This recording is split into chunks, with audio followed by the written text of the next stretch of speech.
Hello, everybody, and welcome to TFT Tinfoil Talk. And today we are doing Hollow Earth. Very interesting subject. It's kind of interesting to me as I delved into it and tried to prepare for today. I think it might have actually been better to do Hollow Earth before we did Flat Earth, and especially seeing as we now have to do Flat Earth 3 and probably 4. Stupid subject takes so long, but Hollow Earth is very interesting and it leads into many other conversations actually. And we're going to be looking forward to talking that with you today and seeing your comments as well. And thank you very much for being here, guys. Do keep in mind, of course, all our links down below. Check them out. Be part of the fan speak over on Facebook, and of course, share this out. This is what really helps us out the most. We are live streamers, of course, and let everybody know what's going on so they come join us. Do keep in mind that John Diller was certainly not first, although in his mind he always is. But happy to have you, John. And of course, we got Rodwell, we got Obi-Wan in here, we got Curious, Nick as well, Roger. Excellent, dude. Look at the group. We got Todd over there with IndieCom TV, or at least I think it's Todd. It could be somebody else. But nevertheless, it's going to be a fun conversation. As you guys see, I'm joined by George. Hey, George. Greetings, everybody. I am so thrilled to talk about the bloated Earth. The bloated Earth. Well, it is interesting because there's so many other conversations that come off of it, and one of the ones you talk about bloated Earth, but there is a theory, where people are scientifically putting forward concepts that the Earth used to be much smaller, and what's happening is it's actually expanding. And from inside, it's a constantly growing Earth, meaning it's getting bigger and bigger. That's an interesting theory as well. I don't know what What are they you call doing? that. You're destroying my entire presentation. Well, it's bloated Earth.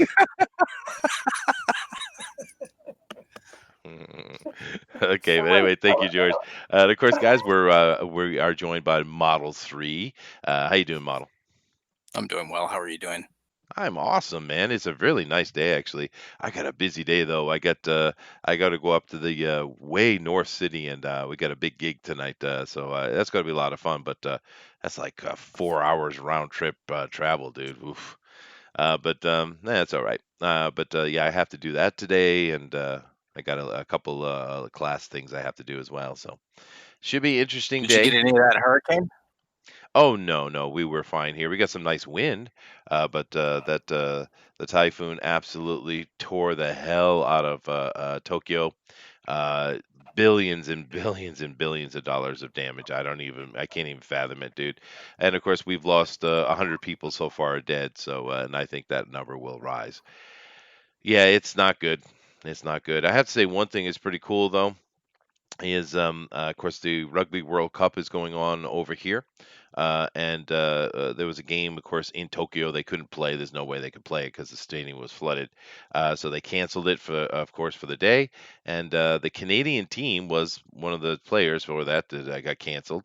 And instead of just sitting in their hotels or doing whatever the other rugby teams are doing, the Canadian team came out in force and just picked up shovels and started cleaning away mud and stuff.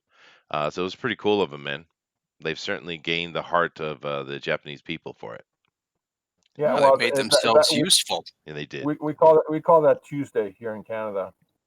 And wait a minute, you're telling me Japan Jesus. got a lot of damage from a hurricane? I thought the buildings kind of descend into an underground shelter until the hurricane's over.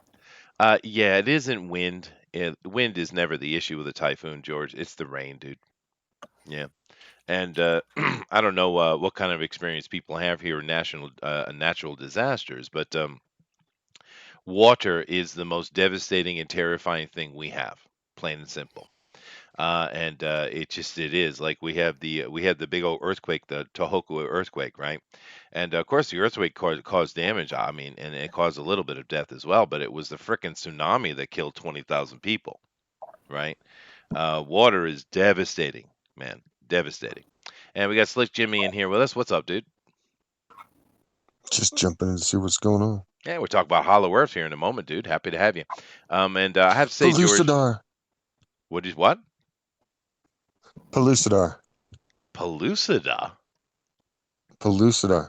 Are you taking drugs again, Slick? No. Edgar Rice Burroughs, same guy did like John Carter of Mars, Tarzan. Ah, He had a series called Pellucidar, The Hollow wow. Earth. I didn't know that. And I love the John Carter series. That is cool. Sorry about that. Yeah, But sorry. no, no, cool. We should talk about it a little bit then. But yeah, no, George, it was pretty cool of your countrymen, the rugby players, to come out and help out. It was really neat, especially seeing as they suck so bad at rugby. Might as well make themselves useful.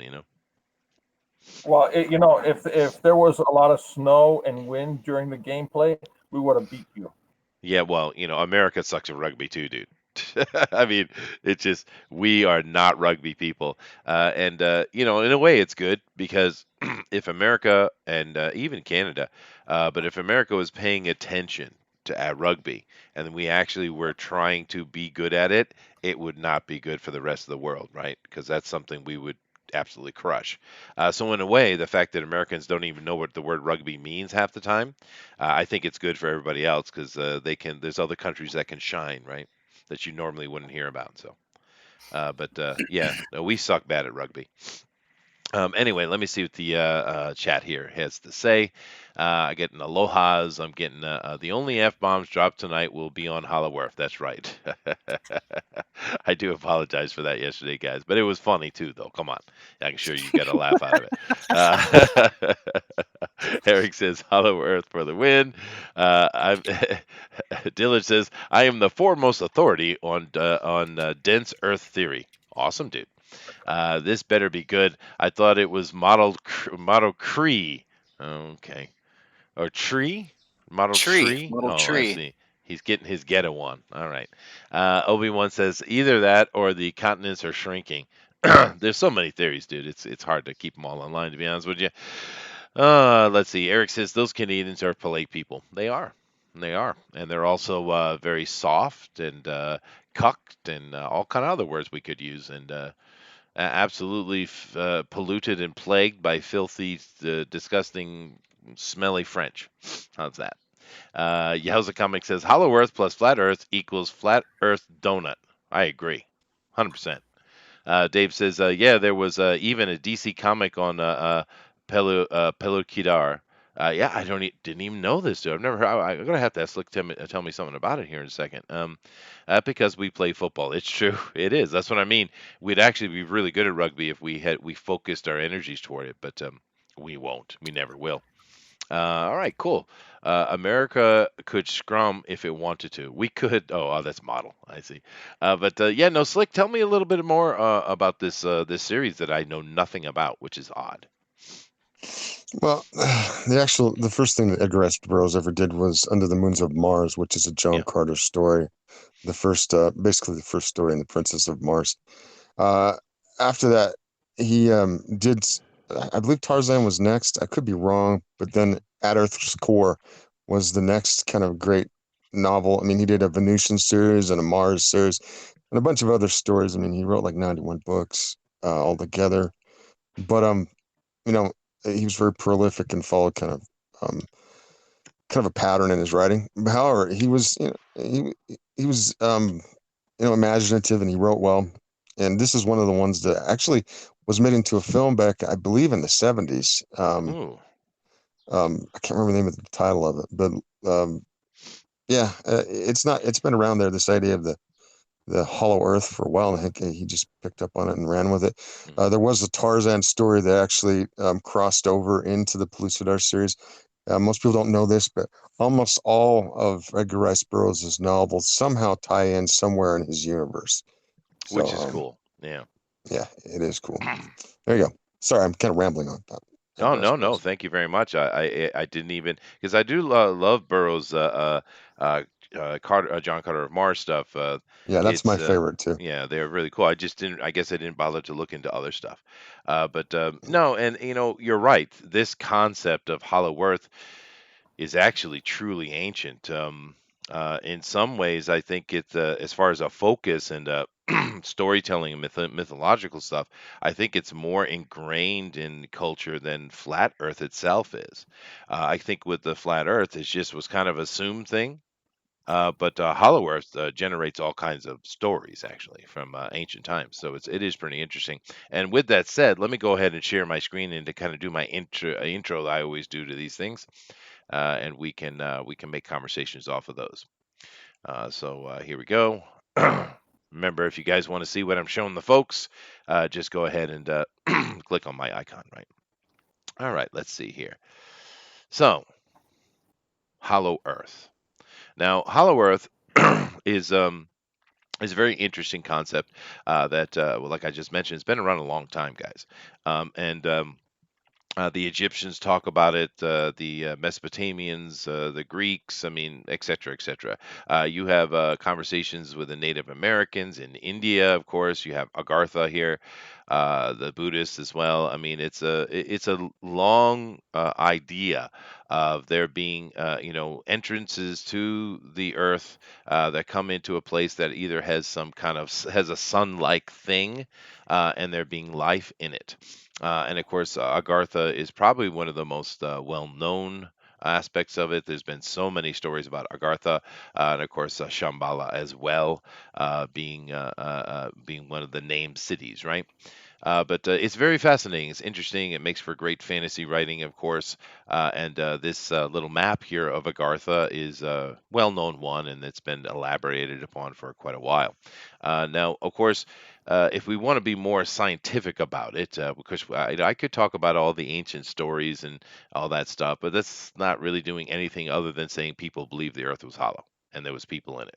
I mean, so what I'd rather do is kind of look at the more scientific approach that was taken. Now, this fella right here, this his name is Edmund Halley. Now, you've certainly heard about Edmund Halley because he's the he's the guy who found and at least in modern times and named Halley's Comet. Now, of course, I always thought that was kind of funny because people have been talking about Halley's Comet for thousands of years, but for some reason he got to name it. But whatever.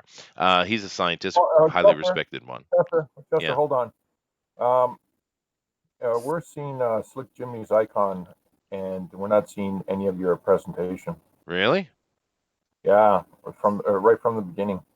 I thought there was a delay on my feed, but no, it's not. Hmm. Let me come back. That's weird. I don't know why that would be going on, but you're right. It is going on. You I can mean, highlight looking at yourself, looking right? at sugar isn't terrible, but I mean, come on. I think we're gravitating towards sugar light speed. Which I don't mind. But let me just redo it and see if that helps. Yeah, let me just redo it. All right. Thank you for telling me, George. Because I can't do both things at the same time. So, all right, let's try it again. All right. And let me bring up this and see if it helps here. All right.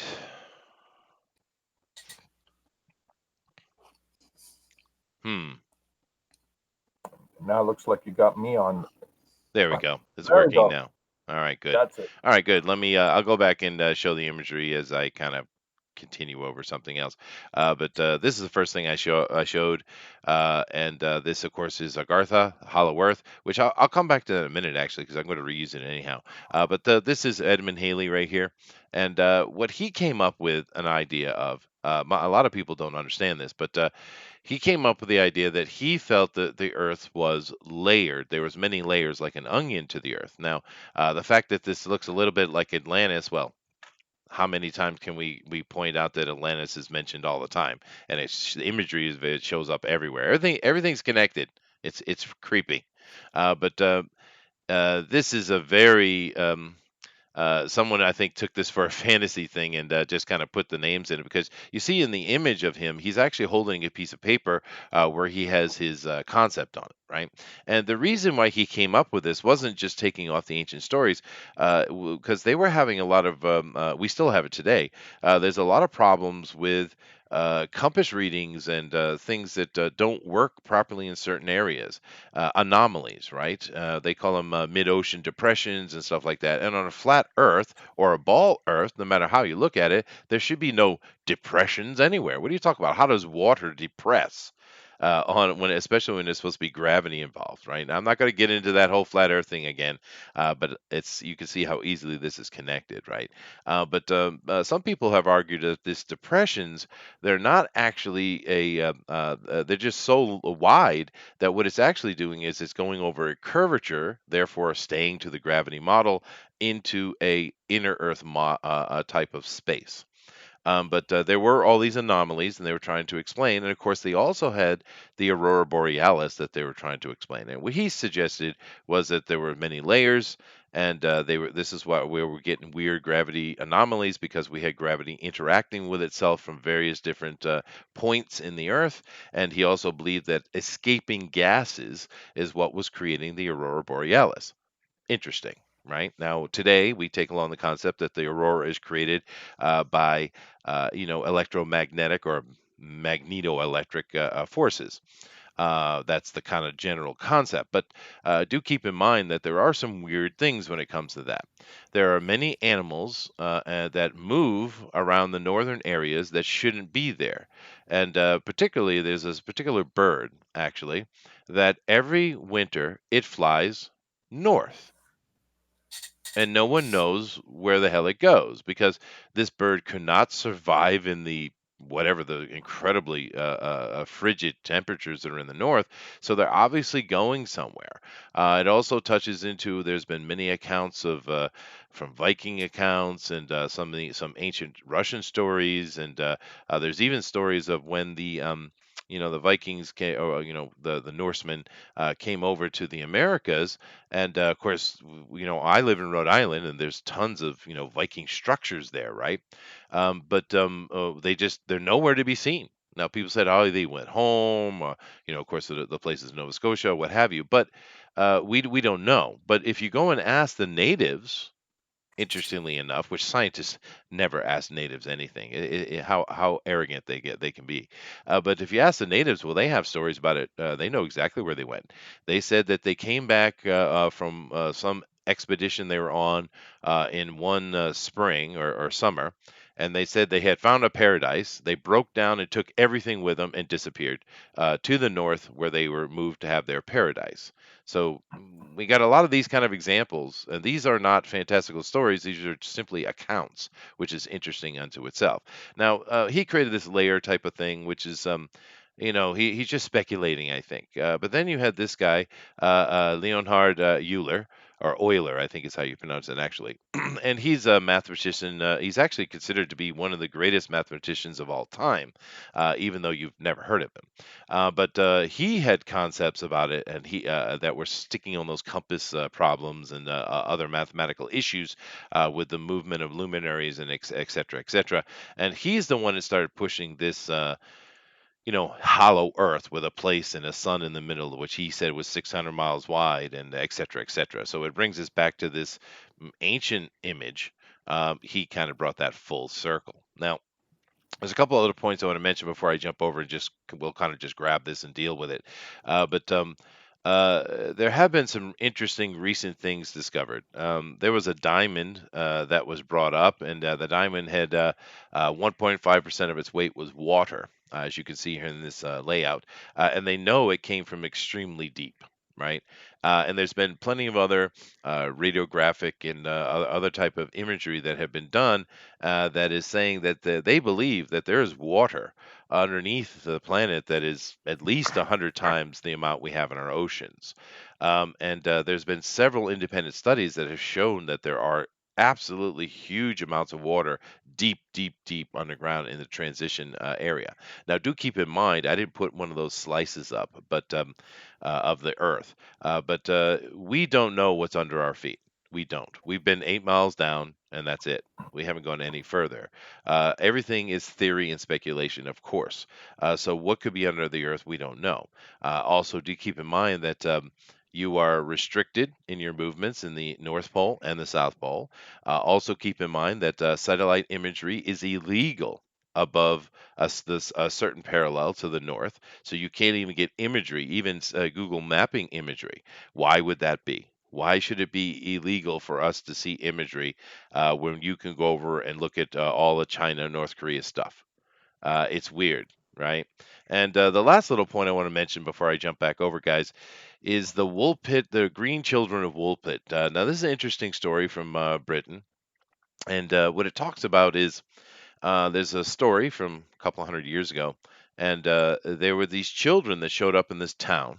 And they were lost, and they couldn't communicate with them. They spoke a different language, and their skin was green, and it was very bizarre. Now, of course, the townsfolk tried to help them. They're just children. They tried to give them all kind of food. The kids wouldn't eat anything until they brought over some green beans for them, and they ate those quite happily. Very soon after, however, both the children got sick. The boy died, but the girl did survive.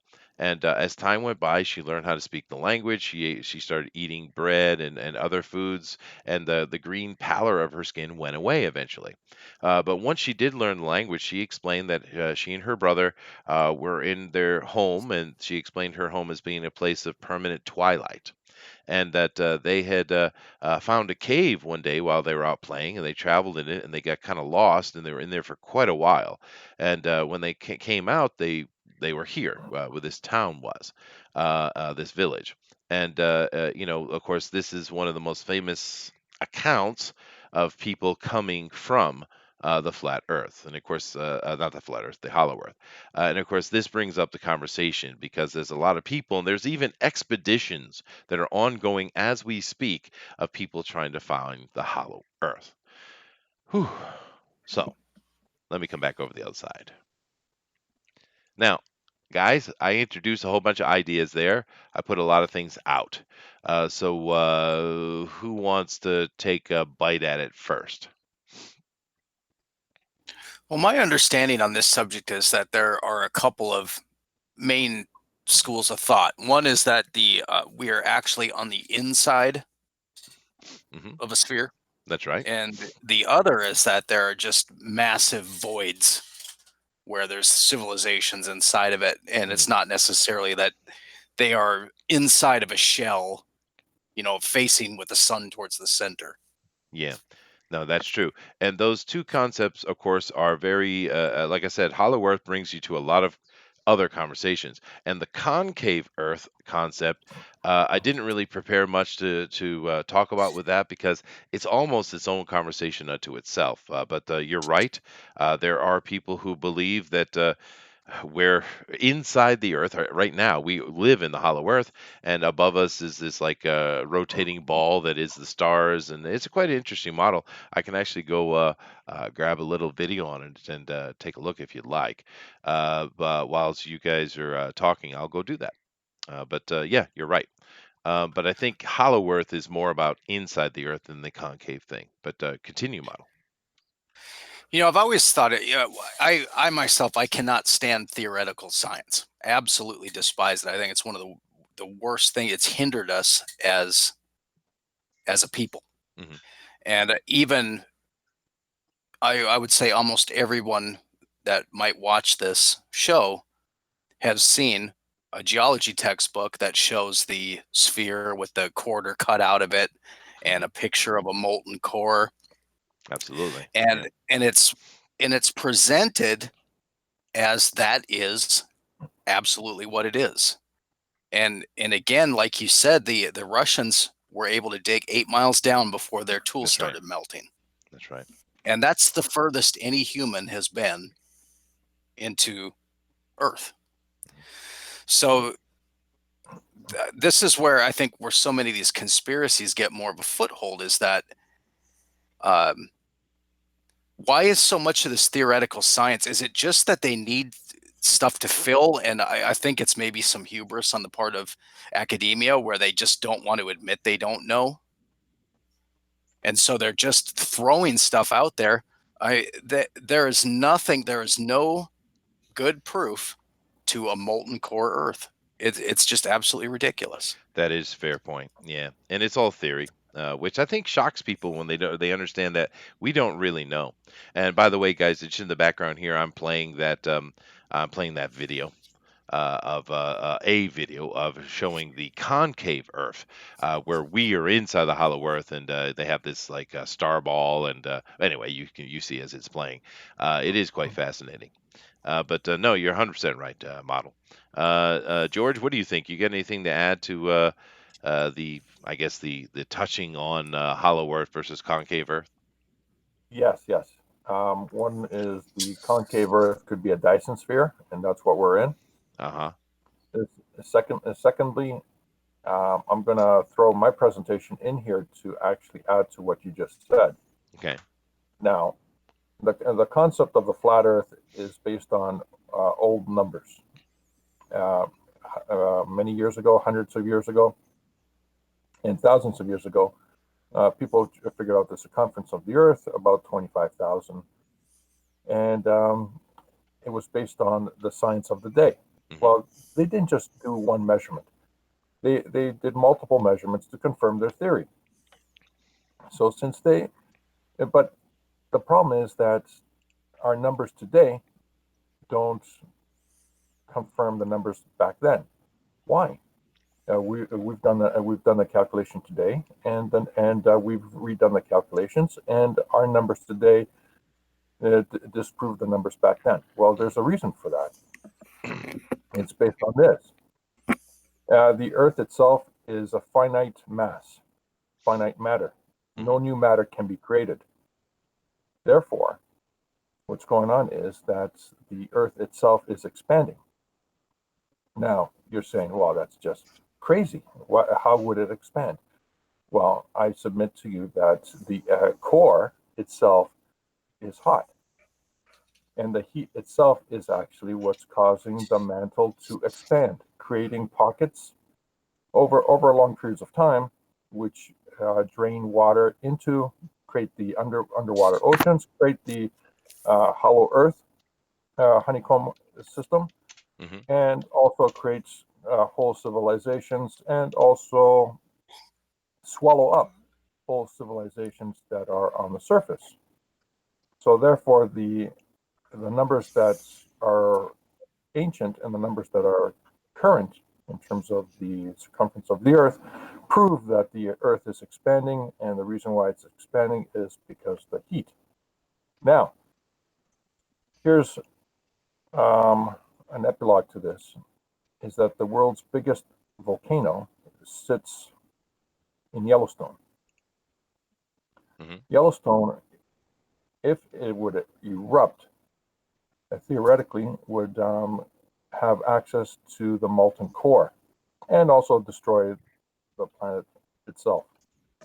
So, question is I have for these climatologists is, why are you focused on the weather when you should be focused on drilling some relief holes in Yellowstone to get rid of the pressure before the place blows up? Thank you. No, no, and now of course George is going with the expanding Earth theory, which is I don't know how that applies to hollow Earth, but thank you, George. Oh, yeah, But well, I said in my presentation, as the Earth expands, it's creating a it's creating honeycomb of systems. hollows. Yeah, I Now, get it. is this based on a spherical model of the Earth? Obviously, yeah, yeah, Okay.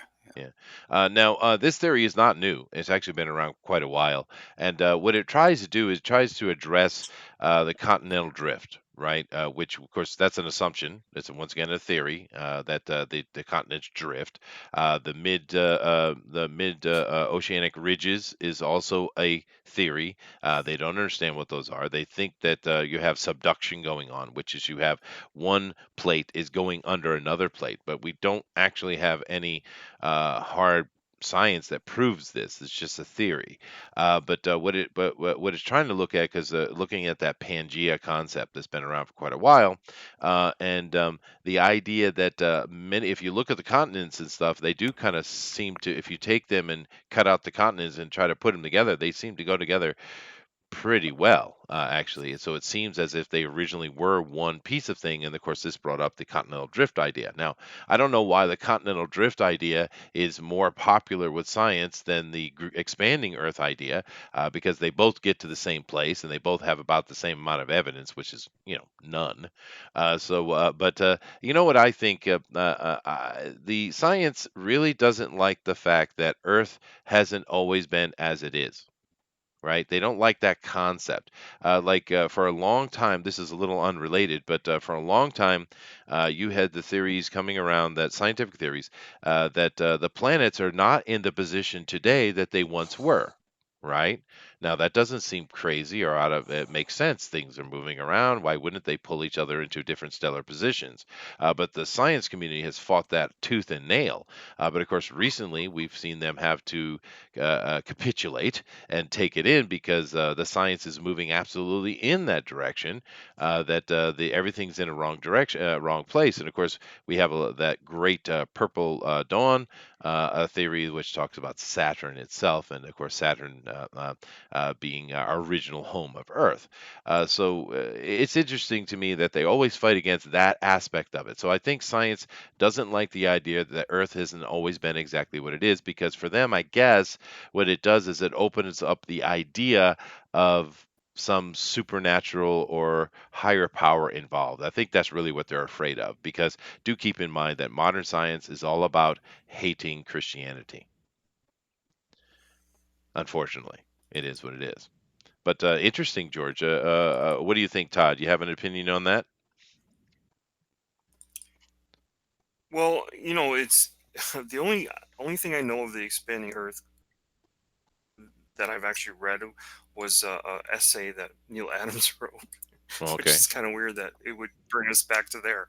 But I do know this, and I missed something. But obviously, every civilization before modern times had some kind of subterranean part of their religion or part of sure. their folklore. It had a name. It had some reason for being part of their, part of their existence. Yep. So I was hoping to catch you talk about that, Uh-huh. because everything I looked at talked about all these places. Of course, we talked about one this morning, and when I researched it, Shambhala was one of those places that was subterranean. That's right. So Yeah. I was just, yeah, I was interested in what you had to say, because it seemed like across the board this was true. Not it was Norse mythology, it was Greek mythology. Obviously, they have Hades and stuff like that. But I mean, it just was across the board. Every single ancient culture and every culture before modern times. Well, as far as ancient conversations about hollow earth and stuff like that, of course, the general concept that people live under the earth. But if we go back to the truly ancient stories, they kind of shed an interesting light upon it. And this is what they do. There seems to be we always kind of, when we say talk about the deluge or the great flood, Noah's flood, or whatever you want to call it. Um, Hmm. we always just kind of talk about the flood and done with it. But actually, the ancient stories are far more specific about it than the generic Noah's story you find in the Bible. And they talk about a time of centuries of turmoil and trouble. That there were rocks, banging into the planet left and right all over the place. And what humanity seems to have done, even though these are stories from very disparate cultures, it seems they went underground because they it was just too dangerous to stay on the surface longer than they had to. So they did their farming and stuff, but then they would escape into these underground areas, which they built and dug out. And this went on even after the flood, because it seems like, and of course, twice a year we do move through that meteor, field. And maybe that has something to do with it. I don't know. But it seems like we went through it, at least a couple millennia of just the Earth constantly getting hit with rocks, and humans couldn't stay on the surface for extended periods. They had to have an underground place to survive. This is very universal across every culture. Has these kind of stories. Some of the stories are very mystical and slight, and there's a lot of supernatural beings involved. Other ones are very practical, the way they look at it. So that's a very interesting little bit of the story that no one ever talks about. And of course, it is also interesting that there is several anthropological groups right now. I mean, actual, funded, grant funded teams that are actually delving into underground areas right now, because we have found at least maybe 14, I think. It's over a dozen. I can't remember the exact. I think it's 14. Different underground places that are large, elaborate, and man-made or man-hued, however you look at it. But they're deep, and they're impressive, and of course it's almost to the level of Giza when it comes to how they built it. It simply baffles the mind, as ancient as this stuff is, how humans were able to do that with supposedly having stone and bone tools at the time, because this is Neolithic. It's actually pre-Neolithic, actually. So when we're talking about ancient anthropological aspects of that, Todd, it is very interesting. So maybe these stories of under earth are coming thousands of years after that stuff happened, and what they're seeing is some of the people, when the disasters stopped happening on the surface, they came back up, and cultures came out. And of course, we know that the 12,000-year-old disaster, and then up to about 8,000 years ago, there is kind of a void, right? And that's the Neolithic is Right. falling in there, right? We like, oh, they're all barbarians and savages. Well, we have evidence that before that they weren't. So they were obviously just trying to survive some kind of cataclysm. So I think Alone. what might have happened was some of them came back up to the surface and started rebuilding, and some of them stayed in. And then as we get into Mesopotamian and Egyptian times, which is thousands of years later, some of those people occasionally would come out and they'd say hi, and other people would find entrances and they say hi, or whatever happened. I think that might be some of it if we want to try to be clinical about it, I guess. Go ahead. Now there's a couple places on Earth where water seems to drop into a hole, Yep. and nobody knows where it goes. They've tried to throw things in there to make sure they'd be able to figure it out, and it seems to just go to nowhere they can figure out. There's one actual waterfall that splits somewhere, and one direction goes off here, and then the other direction goes somewhere, and the water drops and goes into a hole, and they don't know where it goes. Well, sure. There's a very Am I famous one. wrong about It's called the Nile. that? Yeah. Where is the source of the Nile River? This has been Men Right. have been hunting for this for centuries. Yeah. But it is interesting, and yeah, Morlocks, exactly, Eric. But this is not just pure fantasy, because you got to remember, with the ancient peoples, they wrote in different ways, right? And this always irks me when it comes to scientists and historians and such, because they would write in prose or poetic manner. They would have stories and eddas and sagas and all those other kind of things, but they also would write things in a more just documentary type way. And it's very clear to see when they're doing one or the other, because they're distinctly different. But every time Mm. they're doing something when they're giving us information, they're simply making a list of facts. Scientists, if it comes up to something that scientists don't like, they say, "Oh, that's just fantasy writing." But it's not, though. But the historians do this all the time, and it just absolutely it just frustrates the hell out of me. You know. But yeah, it is interesting. How about you, Slick? What do you have to say about this? Well, I remain skeptical of certain Sure. assertions tonight. I'm a pretty level-headed guy, and flights of fantasy are fun, but as to when things are, I have to have concrete evidence to make a destination and whether or not that is true. Sure. I've spent a little time in my past. For at a time, once upon a time, I wanted to be an astronomer, and so a lot of how I view cosmology and how the world works is through that lens. Again, like I'm not saying that I know everything, and a lot of things since I was studying back in the day have come up, and there have been a lot of discoveries. The universe is a strange and It's true. very complex place with a lot of weird things going on. And in our you know in our solar system alone, you look at things and it's just a weird place. So like I can entertain the idea of maybe there are things that we don't know. Um, I tend to think of it like this. You were talking about the deluge myths, Hmm. which I consider to be when the last ice age started to melt. Then there were sea levels that went up, and where the civilizations were at, they would be inundated, and as such, therefore, mythology would grow up around that. Do I think that the entire world was covered by water?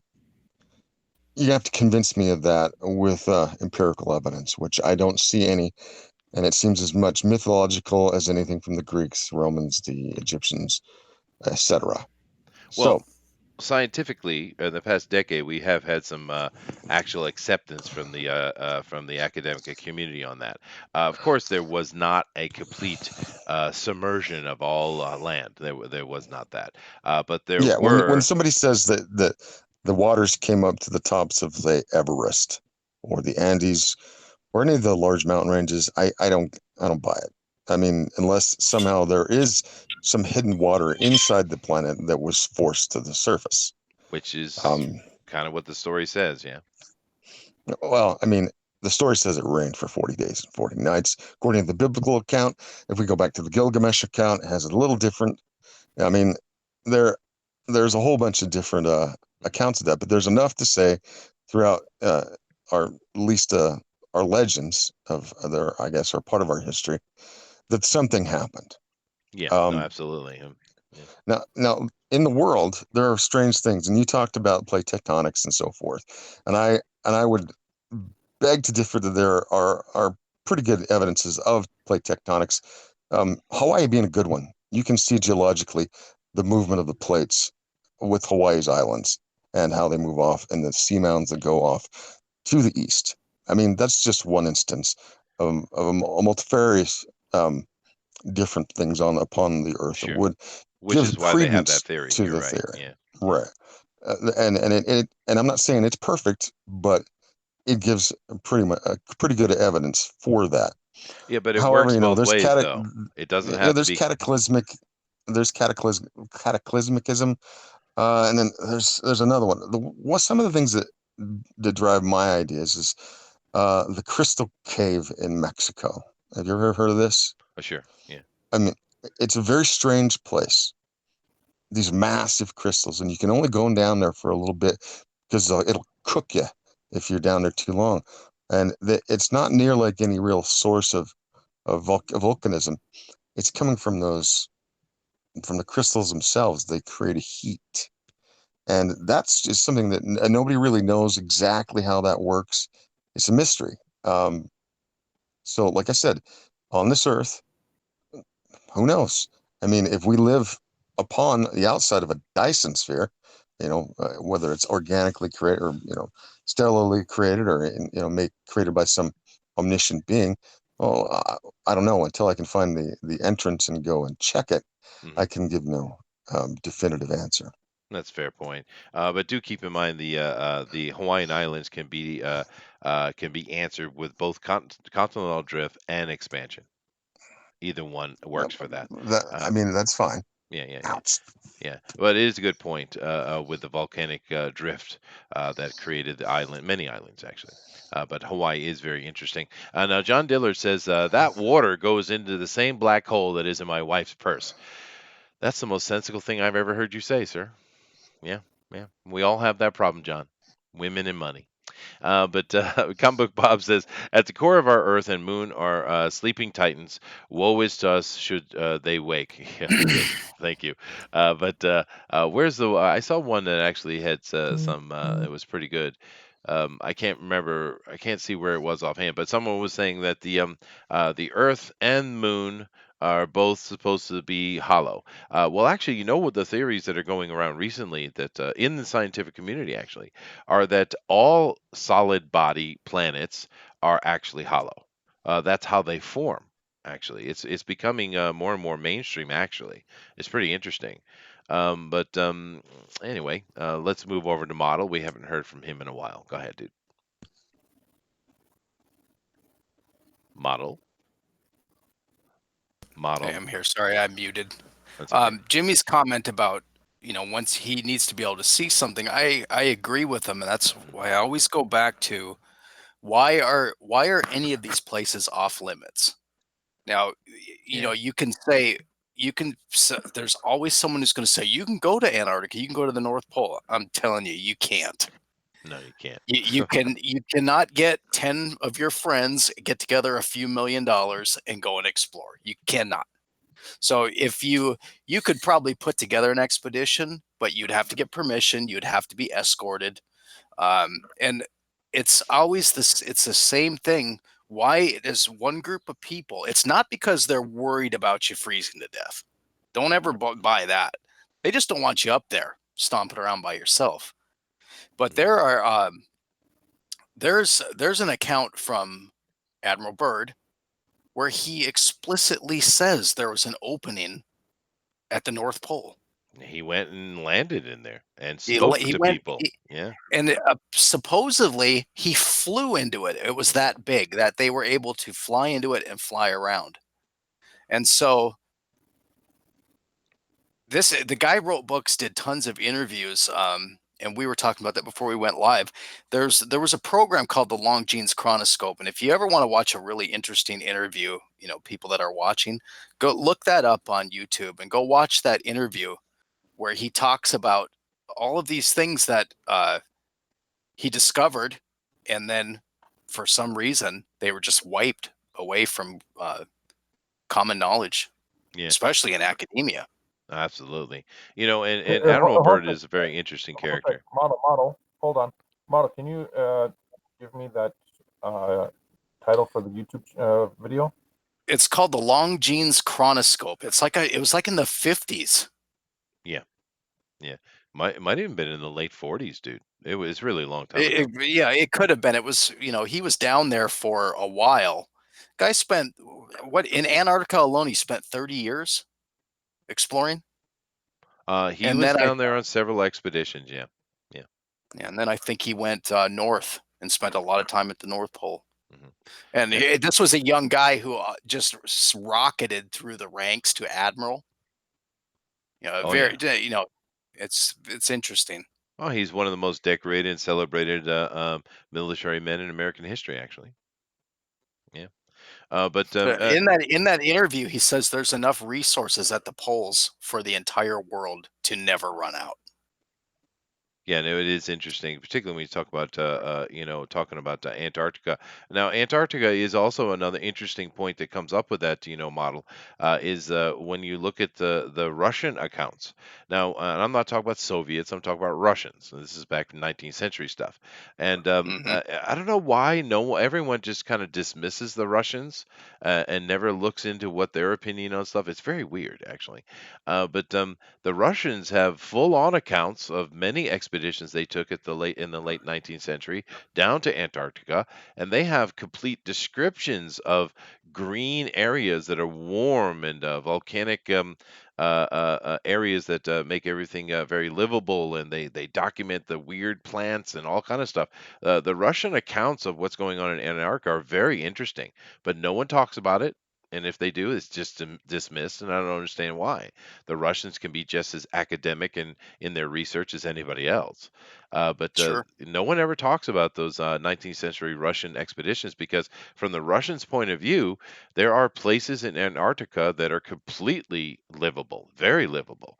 Now, they don't necessarily get into the hollow earth aspect, but it could be just as easy as we've seen with many of these documentations that the curve is so gradual that they don't even understand that they're actually going into the earth. They still think they're on the outer surface.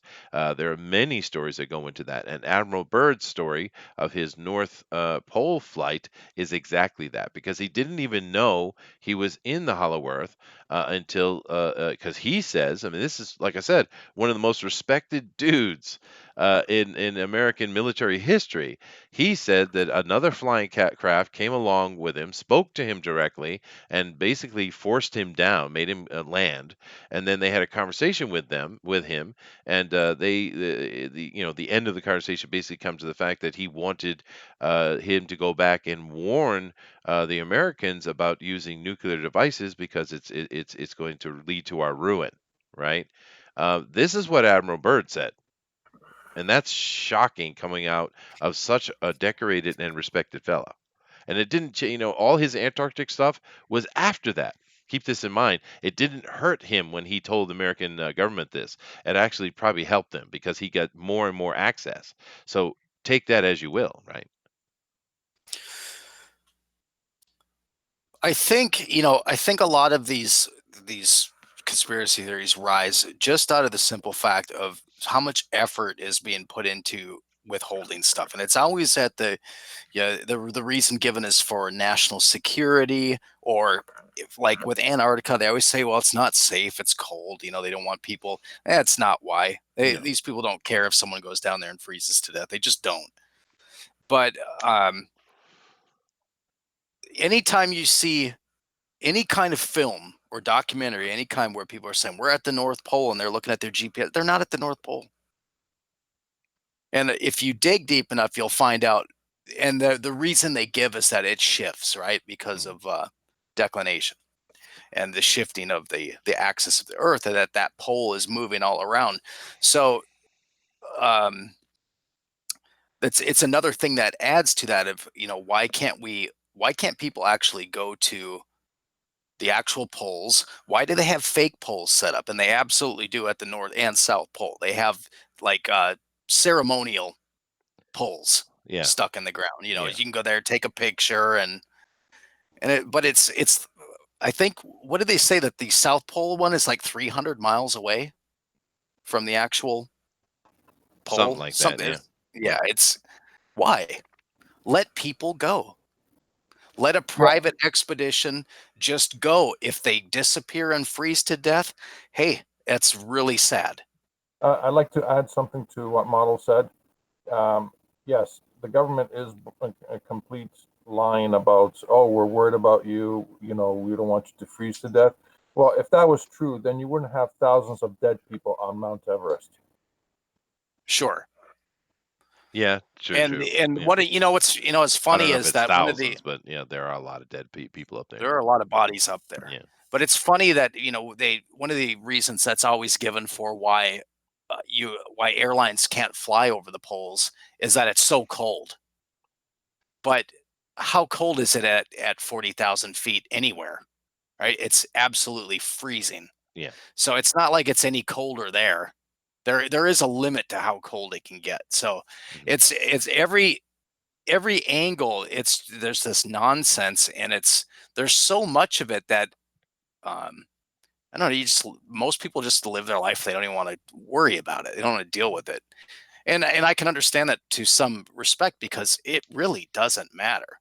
But I would like to see a private group be able to do a GoFundMe, make, $20 million, and then just go do an expedition. Mhm.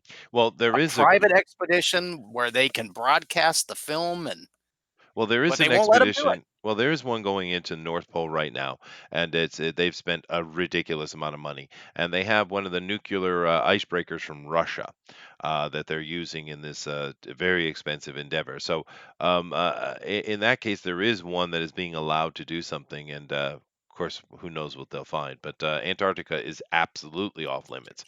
Now, there's a couple things here in the chat I need to come back and cover. You guys are making great comments. A lot of them are comedic, which is awesome. But there are a couple of comments here that I need to address, I guess. Let's see. Book Bob says, when Apollo 12 did a seismic experiment and crashed the ascent section upon lift off to return, the resulting impact caused the moon to, quote, ring like a bell for over an hour. And there have been several instances of this happening, actually, not just that one. But maybe I would add, of course, this is true. But I would add to this, there have been several strikes and various things happening on the Earth that caused the Earth to ring like a bell, too. Now, many of you guys probably haven't heard that, but that is very interesting. And of course, this has led to the thing I said today, where a lot of people are, scientists are trying to go with the idea that all solid body planets are actually hollow. They're like a geode, right? Which is fascinating unto itself.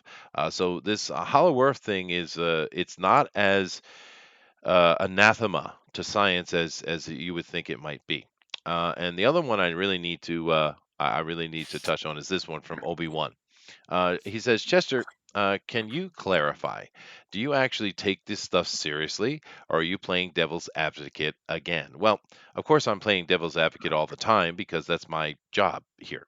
On TFT is to present and argue the point, right? And all the other guys are here to give their points or argue against it or what have you.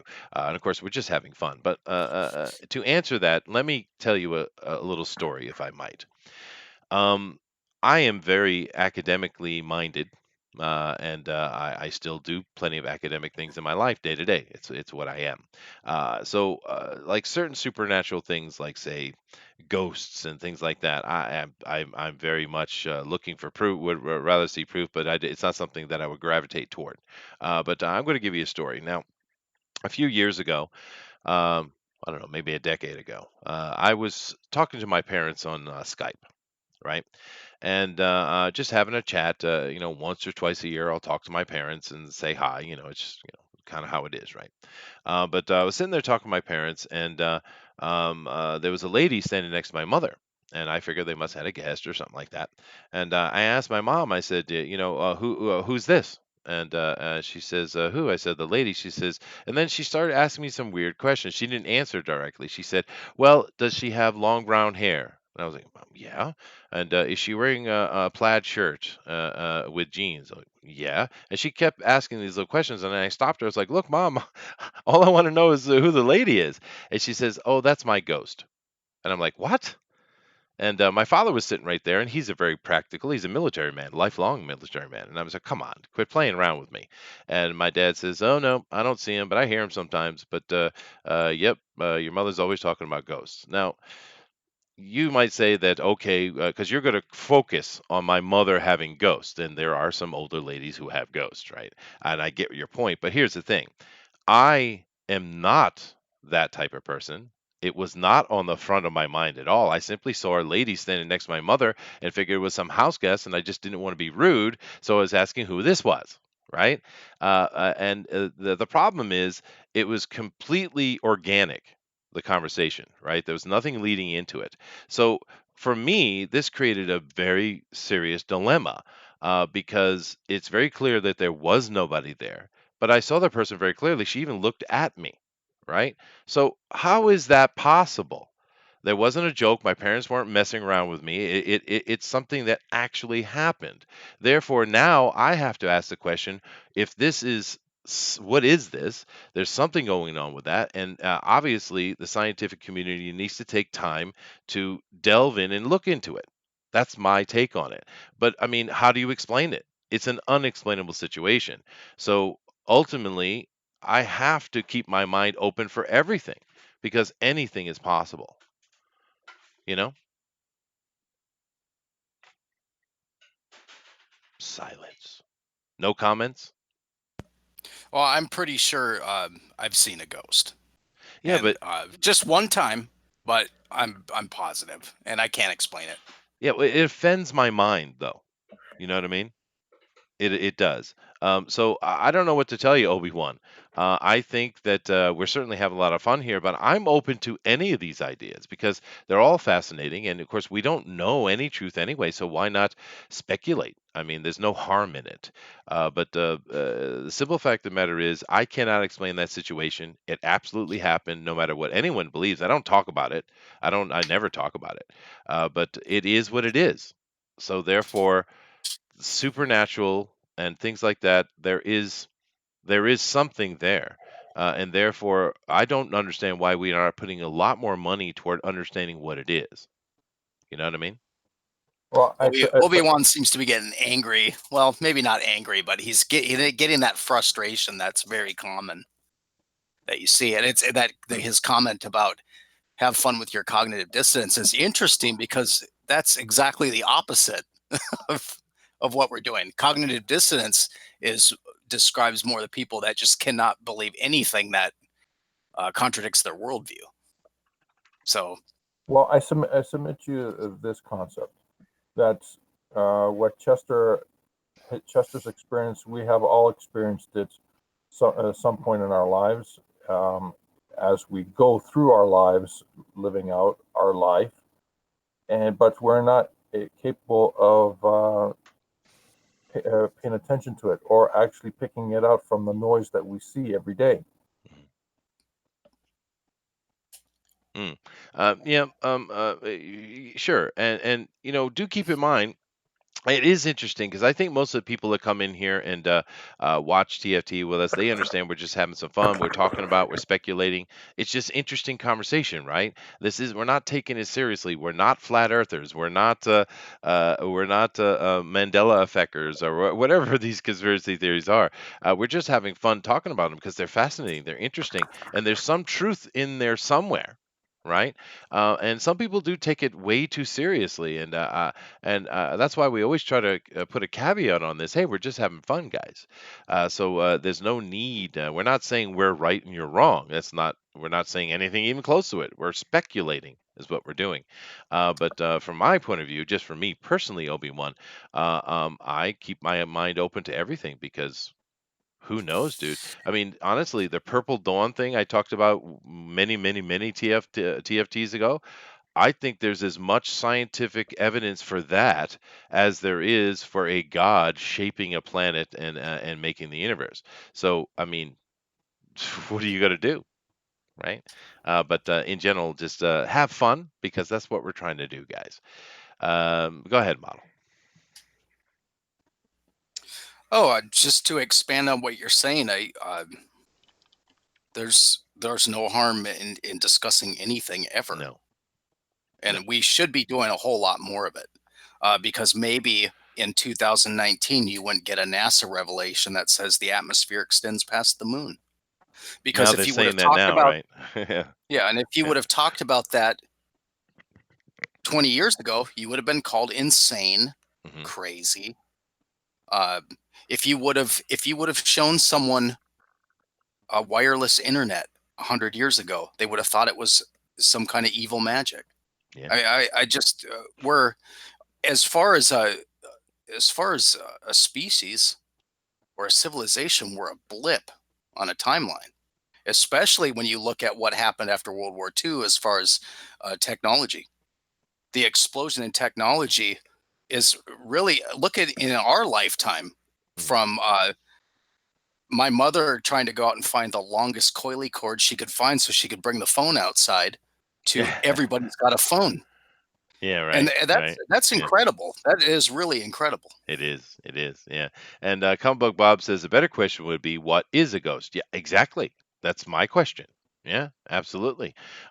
Supernatural or natural working in as yet unknown way. Yeah, no, I don't think it's supernatural at all. I think there's a scientific explanation for everything, actually. Um, Yeah, there uh, has to be. There's rules. There's yeah, definitely rules. of There's no course. magic. Yeah, absolutely. Roger Hello says if we spend money to see through the supernatural realm or okay, do you think the human mind is ready to understand what that is? Yeah, sure. You know how often governments use that freaking excuse that we're not ready to keep secret from us? And of course, if it's full of it. They're just doing it for their own intentions. But I mean, of course we are. Well, it's ridiculous. They've been showing us these movies for years and years and years. You would think almost to prepare us for something. Eric says, I have never seen a ghost, but I have had God speak to me, and it was freaky. I stopped telling people about it, though, but people thought it was crazy. Dude, I don't talk about that thing at all. I don't. It's really weird that I'm talking about it on the frickin' internet and making it permanent forever. But because I don't talk about it at all. Because I don't want it to. I didn't like it. I was not comfortable with that at all. Archie Bear is here. He says yes, always have fun. Absolutely, Art. Hey Bob, what's up, dude? Dude, I had to jump in here, man. This is too freaking good. Okay, well, have at it. I look at these expeditions like all the stuff that Byrd did as an admiral in the Navy under using taxpayer money. Mhm. Why don't we have access to it? That's the thing that bothers me. So if you could say, okay, he made some stuff up, but why aren't we looking into that? Why are we sitting here with an admiral who highly decorated, highly paid, Mhm. uh, who was allowed to do this, and why isn't it being looked into? So Yeah. it's just Well, an important thing too to keep in mind with what you just said, though, model, is that his flight over the Arctic happened at a time before the expedition down to Antarctica, before the Project Fishbowl, before that the overall like, arcing of Dominic and all those Russia and America throwing all those nuclear bombs up into the atmosphere, and all that stuff that was going on, where everything became shut down. You can't talk about anything, and they shut Bird down eventually. But before that, when he was talking about this stuff, they had no problem letting him talk about it. So there was Right. obviously a major shift in the American policy from before a certain point, which I would consider to be Project Dominic or Operation Dominic, and after. It's quite there's a clear delineation of when they had no trouble talking about stuff and to the point where they shut it all up. So something happened. They found something. I don't know. You can speculate on many things. They found the dome. They found the entrance. They found advanced species. They found I don't know. They found something Well, my because understanding too is he went back to the Arctic after Fishbowl and high jump, and they went back and spent a lot more time up in the Arctic. oh okay, I didn't know that. Yeah. Oh, go ahead, Bob. You're excited. Go ahead. Have at it. Well, there's another theory. Have you ever heard of the cellular universe theory? No, no. Go The ahead. concave hollow Earth. Oh no, we talked about that a That little. was a Yeah. new. Okay, yeah, that there was a oh God, I can't remember the guy's name, but it's one of the newer theories, and the idea is that the universe is actually more like a cellular organism, and that we are actually living on the inside of a hollow spherical world. So like our solar system and the area outside of it, whatnot, is actually self-contained, and that's part of the reason why the Earth, the like we get the concave hollow Earth theories or centrism. Yeah. No, no, and then of course problems come into the model because okay, well, where do meteorites come from, Right. right? Things like that. And yeah, and then there's also there's the contrary evidence, the seismic structure of the Earth and the study of seismic waves and gravity and but even those aren't 100% because like just like drilling, like the deepest hole that's ever been drilled was only like 15 kilometers. So, but no, it's a really interesting theory, and there's so many things that are built around it. Like I said, like there's also the whole Vrilya thing about this master race that supposedly lives in a secret city within the Hollow Earth, Yeah, the Shambhala. Yeah. and right, Yeah. Well, we covered all that earlier, Bob. But it yeah, is fascinating, though, for sure. And the Shambhala, or the Astara type of concept has been around a long, long, long, long time. So it's nothing new. But I really think that being prompted by either Todd or Model, I can't remember who it was, but and going into the historical ideas that the ancient stories we have show them escaping underground for not permanently, just big chunks of the year because they were getting the earth was being bombarded from their stories, and they had to live under earth mainly. And then later, where a lot of them seem to come back up and start rebuilding the world, and then much later them meeting people that were still underground, right? So oh yeah, oh I yeah, yeah, I think there's some connection here because if you look at this is one of the problems with science, and I've said this before, and I'll continue to say it.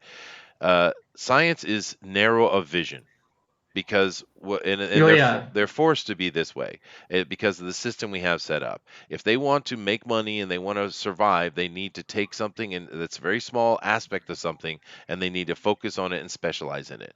And therefore, after that, they don't help each other or communicate hardly because there's money involved. And this stupid money in the yeah, scientific world keeps them from communicating. Whereas the big picture shows that everything needs to be communicating together because it's all connected, but they don't do that. And that's why we don't have a simple understanding of, hey, we have these ancient stories and then these later ancient stories, et cetera, et cetera, et cetera. And if you look at them as a whole, well, they seem to tell a story, right? But they Yeah, won't well, do that's it. just like there's a saying where it says the more you focus and study, the more you know about less and less, because you're narrowing your focus so much you just kind of forget everything else. Mhm. But and Well, you look at there's so many societies where this is one of those things where you look at all kinds of different societies all over the planet, and they all have similar stories about something happening at the core of the earth. Sure. Yeah, that's true.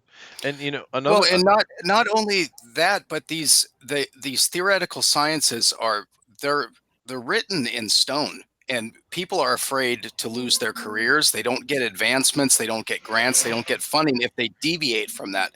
So Chester, if I tell you that I want you to study uh, computers and making computers faster, but then I also tell you that computers run on chocolate pudding, and you're not allowed to look at that any other thing, all you're going to do is look at that one angle, and that, especially if you're afraid Mhm. to say, okay, well, I think computers run on electricity, and the entire academic community tries to get you to first to lose your job, lose your funding, Yeah, to yeah, not print Yeah. your materials.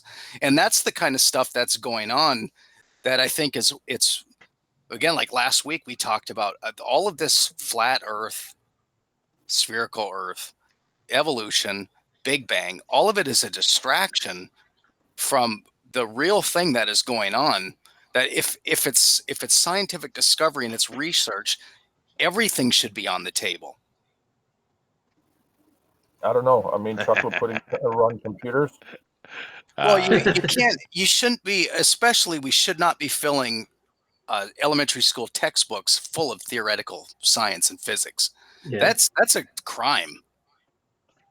You know, Evan Hotep is commenting from the Coffee Akihabara show yesterday, and I have a question for Mitch. He says, "What does inculcate mean?" Well, inculcate means to connect someone or something to another thing, meaning a topic or a conversation or an event or what have you. It means to connect it, and inculcate usually means to show guilt.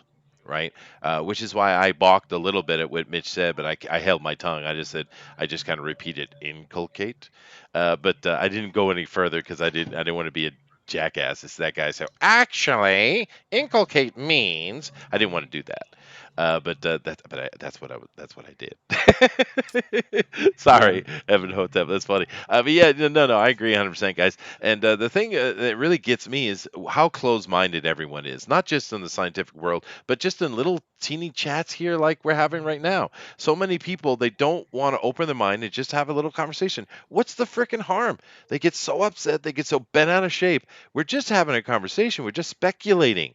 No one's saying this is the truth. Obey. We're just chatting. Yeah. People get so bent out of shape, man. What is the relax? I don't Relax. know. I mean, chocolate pudding computers. Hey, dude, I I'd eat welcome that. the new reality. Mhm. You we let the pudding in and the pudding popping and then put it in the computer and oh Good old Bill. I miss Bill. Oh well. uh, Yeah. yeah. But yeah. So I don't know. I don't get it. But this TFT show we did just to have fun, and I think also to give me an excuse to pontificate on historical things, which well, you guys always yell at me when I do it. Otherwise, but we're having fun with it. But some of these topics, man, it touches nerves, and people just get all bent out of shape, and I don't understand why. It's just a Well, conversation. it's I'm challenging. outraged. How It's dare you challenge my beliefs? it's Is it? challenging But we're perceptions, not man. challenging anything. How dare Dude, you, it's sir? I said good day. people Okay. people get afraid that it's just kind of a defense mechanism that your mind does, man. It's protecting your reality because it's protecting you, and it's hard to be open minded sometimes. I guess I don't never had trouble with it. Now, Bullet makes a comment and some reference I'm not getting. Bullet's of course very funny, dude. But he says Frankie says relax, And Eric understood the reference and laughed at it. I don't know what that means at all, dude. I feel You like an don't idiot. remember Frankie Goes to Hollywood? I did. I know I saw it. I know I saw it. Yeah, but I'm not catching that reference. No. The big Relax, white Relax. relax. T-shirts. We'll Come do to it. it Everybody when you get got it. down to it. Go to it. Yeah, the big white T-shirts that said Frankie Say on them. Yeah, it says Frank. Yeah, they all had said Frankie says relax and stuff. I remember seeing that was an episode of Friends where I think Ross was wearing a Frankie says relax T-shirt. Wow, I don't recall that. What was I Do doing you at guys the time? remember that? Do you guys remember it being in Hot Body Heat? Do you remember What? that What? movie? Oh, I mean, that movie Body Heat. Yeah, do you remember the song being in that? I don't remember. I barely remember that movie, man. No. I kind of only watched the certain parts. He was Stop. sort of stalking Stop. his neighbor. Yeah, Yeah. Now is but that a movie or is it a band? It was a band. It's No. a it was a band, right? band. It was a Yeah, it's a band. song. Yeah, Relax, but just do it. That song, right? Yeah. I'm gonna Okay. I get it now. I'm sorry I had to be explained to. I apologize. see. Some of us actually kept up on pop culture while you were reading actual books. Chester. Studying, yeah. What an You know, ass. I do some apologize. people have the right priorities. Yeah, I know I've heard the song. I know I've heard the name before. I just didn't get that. I apologize, guys. I'm sure there's a lot of little things like that that I'm completely lost on, unfortunately. But that's all right. But now, to try to rein us back in and end this Hollow Earth conversation for today, it's a very interesting topic, guys. I think it's fascinating because it look what it did. It led us into so many disparate conversations that aren't Hollow Earth. And I think Hollow Earth is actually brilliant in the way in the fact that it does that because the actual conversation about it itself is quite thin. It's all speculation, ancient stories, things like that. I think the only hardcore science that I've ever seen on it was I think I can't remember what university that was, but there was several universities, I think actually. But what they did was, we have listening sites all over the planet for seismic activity for obvious reasons, right? And they took tens of thousands of these readings over a long period of time, and they just started analyzing them and looking at them. And what they found was that this seismic activity was showing that there was at least giant hollow spaces in the Earth, if not an entire hollow itself. So that's the only actual science I've ever heard on the matter, and it's pretty interesting science too because they're using the seismic information they already had from another thing, but it's giving them additional information. So Hollow Earth is a very interesting conversation. And I think it shouldn't be dismissed so clearly because I think at a minimum there are large underground areas, and we Yeah, it's know, not that hard to believe yeah, it's that not, there's huge voids. yeah, and do Yeah. keep Well, in they're also. I mind. mean, Yeah, go ahead, go I'm ahead. sorry. Go ahead. Well, no, I Well, I was just just wanted to to say it finish it also with. yeah, it also opened up. Sorry, it's hard to get. It's hard not to talk over people sometimes. But it also opened up a lot of new avenues of examining things. Like this is how they came up with when they came to the realization that different materials have different densities when it comes to seismic testing. Oh So a yeah, lot of these places that they thought were hollows were actually just it's different densities of different materials. That's also where the expanded Earth theory came from. So it's just that that's just that ripple. It's that ripple effect. One thing ripples out and it hits everything else. yeah, true. All I wanted to say was the biology thing is that we have found because you'll get certain biologists and that kind of scientist that they always want to bring light into the question, saying that everything needs light. Well, it's not true. We have found several things underground. We've found things in deep ocean that are living just fine without a single ray of light at all. There's we know life persists. That's one thing we found about life. I believe is the kind of best science on life itself is that it persists and it happens quite easily. It's not unique, Yeah. and this is one of the things I absolutely agree with this cosmic science aspect of things. And I know that offends people, particularly religious people, because when it comes to God. But here's my thing: why can God's tools not be the science we use? Why not? Well, that's one of the things I've always said is like, well, I mean, what if God just said, if you do believe in God, what would be more godlike, that he just snapped his fingers and something happened, or that you set an event in motion and you've created the rules of our universe and you know that it's going to unfold in this way? Yeah, That's more godlike to me than just snapping your fingers. yeah, no, yeah, yeah, and do As keep long it. as we can all agree that space can't be a vacuum, then we can Yeah, all get along. we can all get along on that. Yeah, absolutely. Cool. Well, Todd, you've been quiet for quite a while. You want to add any comments or just get into the chatter? I haven't been that quiet. Well, besides the That's No, breathing, I don't 30. have Todd. anything to add. You don't have anything Don't to add. don't get Todd mad, Chester. Dude, I know, what the hell? So jump on Todd did. No, dude.